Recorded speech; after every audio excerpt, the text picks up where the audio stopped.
Hello students, आज के lecture में हम इस चैप्टर को रीड करना आगे कंटिन्यू करने वाले हैं। दोस्तों, हमने प्रीवियस पार्ट में ये समझ लिया था कि ये जो किंगडम ऑफ फूल्स है, यहाँ पे जो किंग है, मिनिस्टर है, वो दोनों इडियट्स हैं। उन्होंने एक डिसीजन लिया कि वो डे और नाइट को यहाँ पे स्विच कर देंगे। अब सारे लोग उस चीज को फॉलो कर रहे हैं। दिन में कोई काम नहीं करता है और रात को सारे पूरा रात जागते हैं और अपना काम करते हैं। बहुत ही अजीब चीज है। इसको गुरु और उसके फॉलोअर ने भी नोटिस किया। यहाँ पे जो गुरु है, जब उनको पता चला कि ये तो फूल्स का किंगडम है, वो वहां से चले गए। बट जो फॉलोअर है वो अभी भी उसी किंगडम में है, क्योंकि वहां पे उसको हर चीज बड़ी सस्ती मिल रही है, सिर्फ 1 डूडू की। डूडू उनकी करेंसी है और इसीलिए वो वहां पे बड़ी सारी चीजें खा रहा है और मोटा हो चुका है। तो चलिए दोस्तों, अब आगे स्टोरी को कंटिन्यू करते हैं। One bright day, a thief broke into a rich merchant's house. अब देखिए, बताया गया है कि एक दिन ब्राइट डे में, दोस्तों डे में वो पूरे सिटी में सारे लोग सो जाते हैं, तो इसीलिए क्योंकि लोग सारे सो रहे हैं, एक चोर किसी रिच मर्चेंट के घर में घुस आता है। अब दोस्तों, यहाँ पे मर्चेंट का मतलब है बेसिकली कोई ट्रेडर, बिजनेसमैन के घर में कोई एक वहां पे चोर घुस आता है। अब देखिए, he had made a hole in the wall and sneaked in. वो क्या करता है, दीवार में किसी एक वॉल में होल बना लेता है और वहां से घुस आता है, अंदर घुस आया।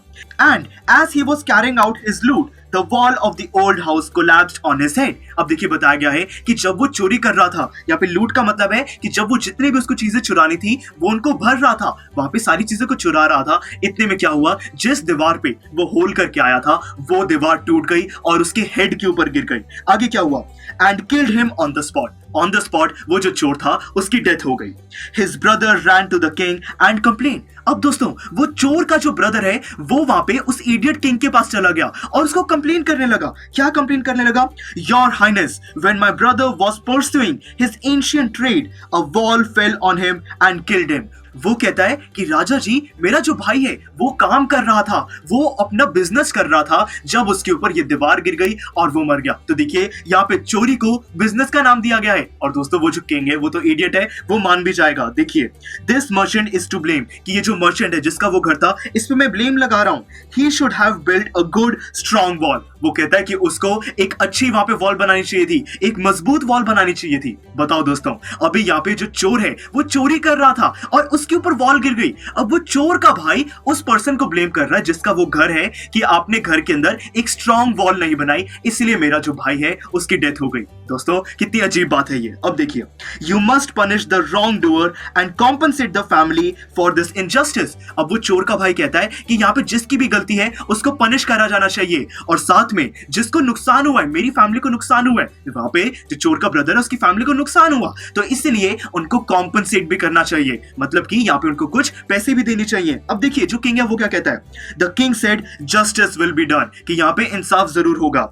डोंट वरी, कि चिंता बिल्कुल भी मत करो। And at once summon the owner of the house, मतलब कि जो राजा है वो इस चोर के भाई की बात मान लेता है और उस घर का जो ओनर है, जो मर्चेंट है, उसको बुलाता है। समन का मतलब है कि उसको बुलाया जाता है। When the merchant arrived, the king questioned him. जब merchant आता है, किंग उससे पूछता है, What is your name? कि तुम्हारा नाम क्या है? Such and such, your highness. वो जो merchant है वो कुछ अपना नाम बताता है राजा को। Were you at home when the dead man burgled your house? अब यहाँ पे देखिए, जो राजा है वो उस merchant से पूछता है कि क्या तुम उस टाइम घर पे थे जब जिसकी डेथ हो गई है वो तुम्हारे घर में चोरी कर रहा था। मतलब कि दोस्तों, यहाँ पे जो राजा है उसको पता है कि वो चोरी कर रहा था, बट राजा चोरी को एक गलत चीज नहीं मान रहा, बल्कि वो इस चीज पे कंसंट्रेट कर रहा है कि क्या तुम उस टाइम घर पे थे जब वो चोरी हो रही थी। बेसिकली जो किंग है वो यहाँ पे ये पता लगाना चाहता है कि वॉल मजबूत किसने नहीं बनाई थी। यहाँ पे वो चोर के भाई की बात मान रहा है, उसको लग रहा है कि यहाँ पे चोरी कोई भी गलत चीज नहीं है। तो देखिए, जब वो मर्चेंट से पूछता है कि क्या तुम घर पे थे, तो मर्चेंट क्या कहता है, यस माय लॉर्ड, कि हाँ मैं उस टाइम घर पे था। He broke in and the wall was weak, कि जब वो घर के अंदर आया तब जो मेरी वॉल है, जो मेरी दीवार थी घर की, वो वीक थी, ज्यादा स्ट्रॉन्ग नहीं थी। इट फेल ऑन हिम, और वो उसके ऊपर गिर गई। उसने एक्सेप्ट कर लिया कि मेरे घर में ही ऐसा हुआ। The accused pleads guilty. राजा कहता है कि ठीक है, मैंने इसको अक्यूज किया था, मतलब कि यहाँ पे जो मर्चेंट आया इसकी गलती है। राजा अपना डिसीजन सुना देता है कि इसकी गलती है और इसको सजा देनी चाहिए। Your wall killed this man's brother, you have murdered a man, we have to punish you. राजा कहता है कि तुम्हारी दीवार की वजह से इसके भाई की डेथ हुई है और इसीलिए तुम्हें पनिश करना होगा। अब यहाँ पे मर्चेंट की गलती बताई जा रही है। अब देखिए, Lord said the helpless merchant. अब यहाँ पे जो मर्चेंट है वो कुछ नहीं कर सकता। वो कहता है कि लॉर्ड मतलब कि राजा जी, I didn't put up the wall, कि जो दीवार है वो तो मैंने नहीं बनाई थी। It's really the fault of the man who built the wall, कि ये तो उसकी गलती हुई जिसने ये दीवार बनाई थी। अब दोस्तों यहाँ पे जो मर्चेंट है वो समझदार है, उसको पता है कि ये जो किंग है ये तो इडियट है, ये कोई भी बात मान लेगा, तो इसलिए वो कहता है कि दीवार जो बनाई वो मेरी गलती नहीं थी, ये गलती तो उसकी मानी जाएगी जिसने ये दीवार बनाई, जिसने ये वीक वॉल बनाई। तो देखिए ये मर्चेंट और भी बोलता है कि he didn't build it right, you should punish him, कि यहाँ पे जिसने वो दीवार बनाई थी उसने अपना काम सही से नहीं किया। जो राजा है उसको उस दीवार बनाने वाले पर्सन को पनिश करना चाहिए। अब देखिए राजा क्या सोचेगा, देखिए who is that। अब यहाँ पे राजा पूछता है कि कौन है, किसने दीवार बनाई थी। My lord, this wall was built in my father's time, I know the man, he is an old man now, he lives nearby। अब यहाँ पे मर्चेंट बोलता है कि राजा जी मुझे पता है कि ये दीवार किसने बनाई थी, ये दीवार तो मेरे फादर के टाइम में किसी ने बनाई थी, और वो जो पर्सन है अभी काफी बूढ़ा हो चुका है, मेरे घर के पास ही रहता है। अब देखिए किंग क्या कहता है, the king sent out messengers to bring the bricklayer who had built the wall. जो किंग है वो अपने सर्वेंट्स को भेज देता है कि यहाँ पे जिस पर्सन ने वो दीवार बनाई थी उसको मेरे सामने लाओ, उस बूढ़े को मेरे सामने लाओ। They brought him and tied hand and foot. जो उसके सर्वेंट्स है वो उसको ले आते हैं, उस पर्सन को जिसने दीवार बनाई थी, और फिर उसके हाथ और उसके पैर को बांध देते हैं। You there, Did you build this man's wall in his father's time? अब वो पूछता है उस पर्सन से, जो कि वो बूढ़ा पर्सन आया है, कि क्या तुमने इसके फादर के टाइम पे वो दीवार बनाई थी। Yes my lord, I did। वो जो ब्रिकलेयर है मतलब कि वो जो पर्सन है जिसने दीवार बनाई थी वो कहता है कि हाँ ये दीवार मैंने ही बनाई थी। What kind of a wall is that you built? कि तुमने कैसी दीवार बनाई थी। It has fallen on a poor man and killed him। कि वो किसी पुअर मैन के ऊपर गिर गई और उसकी वजह से वो मैन मर गया। You murdered him। कि तुम्हारी वजह से उसका मर्डर हो चुका है। We have to punish you by death। कि हमें तुम्हें मारना होगा, तुम्हें पनिशमेंट देनी होगी। तो देखिए दोस्तों अब यहाँ पे गलती किसकी ट्रांसफर हो गई है। यहाँ पे पहले मर्चेंट की गलती बताई जा रही थी, पर अब गलती बन चुकी है जिस पर्सन ने वो दीवार बनाई थी, वो ओल्ड पर्सन को अब यहाँ पे दोषी बना दिया गया है। अब वहां पे जो ओल्ड पर्सन है वो क्या कहता है, before the king could order the execution, कि जो किंग है वो एग्जीक्यूशन को ऑर्डर कर पाए, मतलब कि उसको डेथ के लिए वहां पे पनिशमेंट दे पाए। The poor bricklayer pleaded. जो वहां पे ओल्ड मैन है जिसने वो दीवार बनाई थी वो प्लीड करता है, रिक्वेस्ट करता है कि please listen to me before you give your orders, कि एक बार अपना ऑर्डर देने से पहले मेरी बात सुन लो।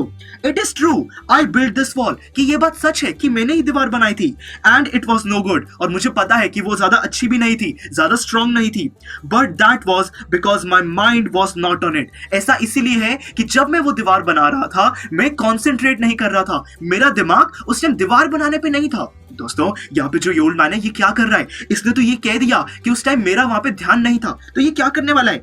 I remember very well a dancing girl who was going up and down that street all day with her anklets jingling. वो कहता है कि मैं दीवार बनाने पे कॉन्सेंट्रेट इसीलिए नहीं कर पा रहा था क्योंकि जहां पे वो जो गली जा रही थी साथ में, उस गली से कोई एक डांसर गर्ल है, कोई लड़की है जो कि नाचती है, वो लड़की बार बार उस सड़क से जा रही थी और उसके पैर के अंदर कुछ बालियां थी, कुछ एंकलेट्स थे जो कि आवाज कर रहे थे, जिससे वो डिस्ट्रैक्ट हो रहा था। तो देखिए दोस्तों अब यहाँ पे जो ब्रिकलेयर है, जो ओल्ड मैन है, वो कहता है कि मैं उस लड़की की वजह से, उस डांसर की वजह से डिस्ट्रैक्ट हो रहा था, इसीलिए मैं अपना काम ठीक से नहीं कर पाया। अब वो आगे और क्या कहता है देखिए, and I couldn't keep my eyes or my mind on the wall I was building, और इसीलिए मेरा ध्यान और मेरी आंखें उस दीवार पे नहीं थी जो कि मैं बना रहा था। You must get that dancing girl, I know where she lives। वो ओल्ड मैन कहता है कि तुम्हें उस डांसिंग गर्ल को लेके आना चाहिए, मुझे पता है कि वो कहां पे रहती है। अब राजा कहता है यू आर राइट, कि तुम सही कह रहे हो। The case depends. अब यहाँ पे जो केस है वो थोड़ा गहरा हो चुका है, थोड़ा सीरियस बन चुका है। We must look into it, कि यहाँ पे इसको सॉल्व करना पड़ेगा।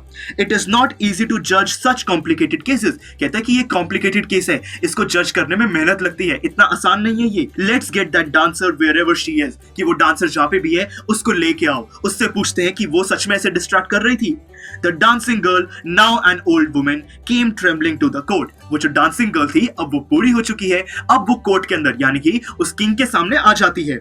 Did you walk up and down that street many years ago while this poor man was building a wall? Did you see him? अब यहाँ पे जो राजा है वो उस डांसर गर्ल यानी कि जो वो ओल्ड वुमेन बन चुकी है उससे पूछता है कि क्या इतने साल पहले तुम उस रोड से जा रही थी बार बार, क्या तुम इसको डिस्ट्रैक्ट कर रही थी जब ये पुअर मैन अपना काम कर रहा था, उस वॉल को बना रहा था, क्या तुमने इसको देखा था। अब देखिए, yes my lord, I remember it very well। वो जो डांसर लेडी है वो कहती है कि हाँ बिल्कुल सही कह रहे हो, मुझे ये चीज तो याद है।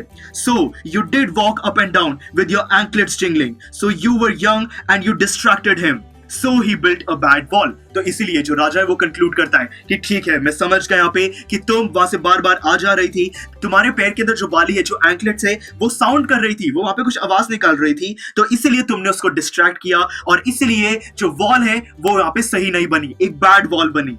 It has fallen on a poor burglar and killed him, कि वो जो दीवार है जो कि तुम्हारी वजह से सही तरीके से नहीं बनी, वो किसी एक पुअर चोर के ऊपर गिर गई है और उसकी वजह से उसकी डेथ हो गई है।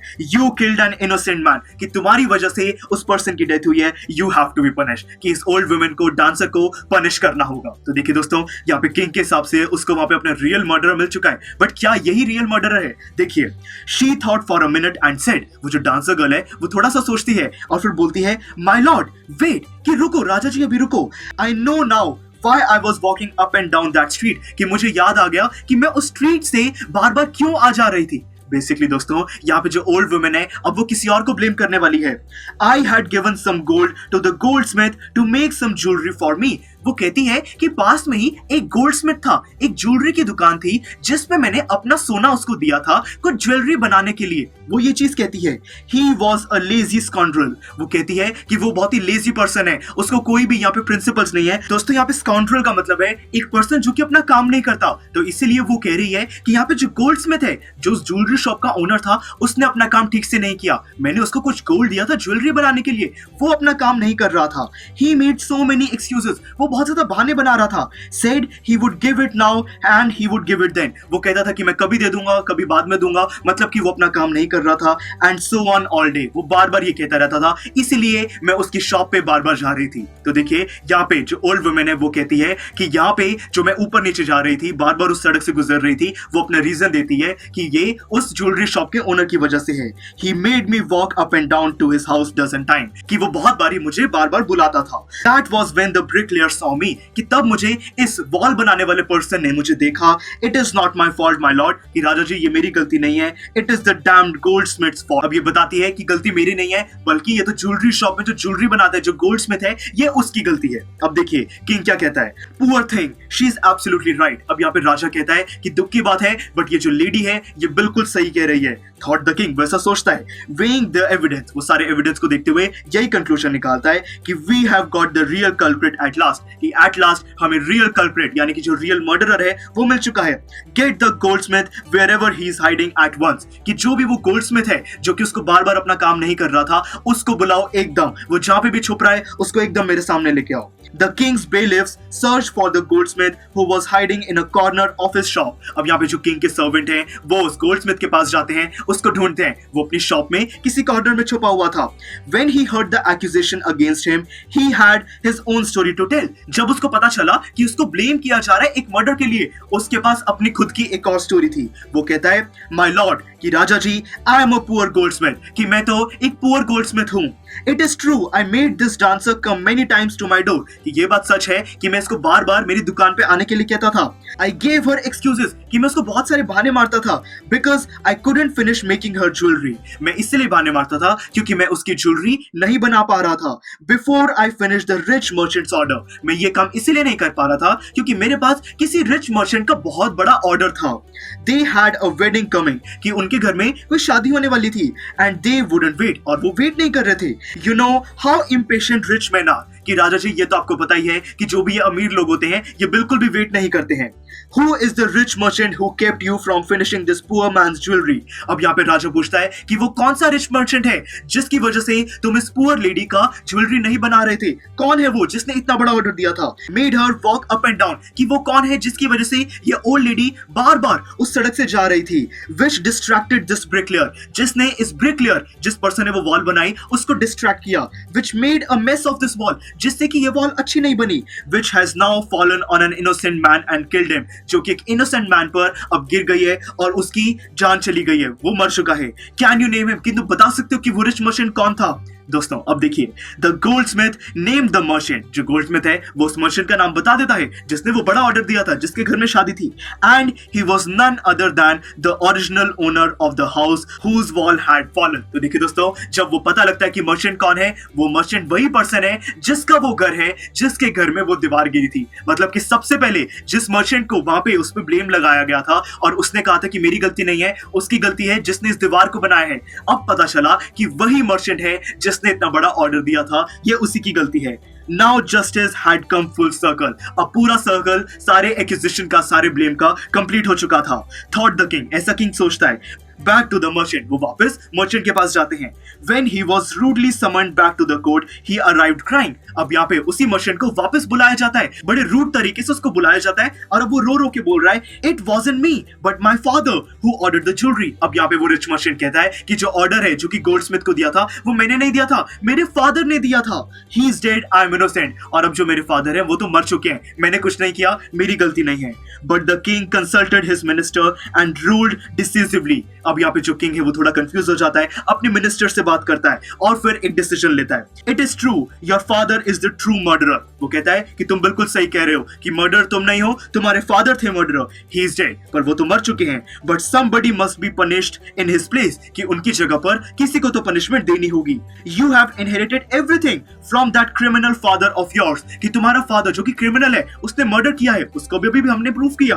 अब क्योंकि तुमने उसकी सारी चीजों को इनहेरिट किया है, दोस्तों इनहेरिट का मतलब है कि जो भी उस रिच मर्चेंट के फादर का था, अब वो रिच मर्चेंट का है, तो इसलिए वो कहता है कि तुमने सारी चीजें उनसे इनहेरिट करी हैं, his riches as well as his sins, कि उनकी जो अमीरी थी, जो उनका पैसा है, वो भी तुम्हें मिला, और उनके जो पाप हैं, उन्होंने जो क्राइम किया है, उसका ब्लेम भी तुम्ही पे लगेगा। I knew at once even when I first set eyes on you that you were the root of this horrible crime, you must die. अभी यहाँ पे किंग कहता है कि जब मैंने तुम्हें पहली बारी देखा था, मुझे तभी पता चल गया था कि यहाँ पे रियल मर्डरर तुम ही हो और तुम्हें सजा जरूर मिलनी चाहिए, तुम्हें मरना होगा। तो देखिए दोस्तों, यहाँ पे किंग फाइनली एक रियल मर्डरर को ढूंढ लेता है। कितना ये बहुत ही अजीब तरीका है दोस्तों। यहाँ पे जो किंग है, मिनिस्टर है, ये सारे इडियट्स हैं, इनको अभी तक ये नहीं समझ आ रहा कि यहाँ पे सबसे बड़ी प्रॉब्लम तो ये है कि वो पर्सन चोरी करने के लिए गुस्सा था। इस किंग ने तो जो चोर है उसको इनोसेंट मैन कह दिया, और अब उसने एलिगेशन को ट्रांसफर कर दिया है कि क्योंकि रिच मर्चेंट के फादर ने क्राइम किया था, तो इसलिए अब उसकी पनिशमेंट उसके बेटे यानी कि उसी ओनर रिच मर्चेंट को मिलेगी और उसको मरना होगा। तो देखिए दोस्तों, हमने ये सेकंड पार्ट कंप्लीट किया, रियल मर्डरर। तो चलिए अब इसी स्टोरी को आगे हम कंटिन्यू करेंगे। नेक्स्ट लेक्चर में हम पनिशमेंट की बात करेंगे। देखिए हमने अभी देखा कि जो राजा है उसने कह दिया है कि यहाँ पे जो रिच मर्चेंट है उसको मरना होगा, उसको डेथ की पनिशमेंट दे दी है, बट देखते हैं कि इस पनिशमेंट को आगे कैसे एग्जीक्यूट किया जाता है, कैसे उसको मारा जाता है। तो चलिए दोस्तों, see you in the next lecture. Students, I am sure आपको ये वीडियो बहुत पसंद आया होगा। तो इसी तरह से इंटरेस्टिंग तरीके से अगर आप सारे कॉन्सेप्ट्स, थ्योरीज, डिफरेंट चैप्टर समझना चाहते हैं तो डाउनलोड करिए PUSTAC ऐप, क्योंकि इस ऐप पर आपको बहुत कुछ मिलेगा। सैम्पल पेपर्स हो, टिप वीडियोस हो, different lectures, back exercise solutions, बहुत कुछ। So what are you waiting for? Download PUSTAC app.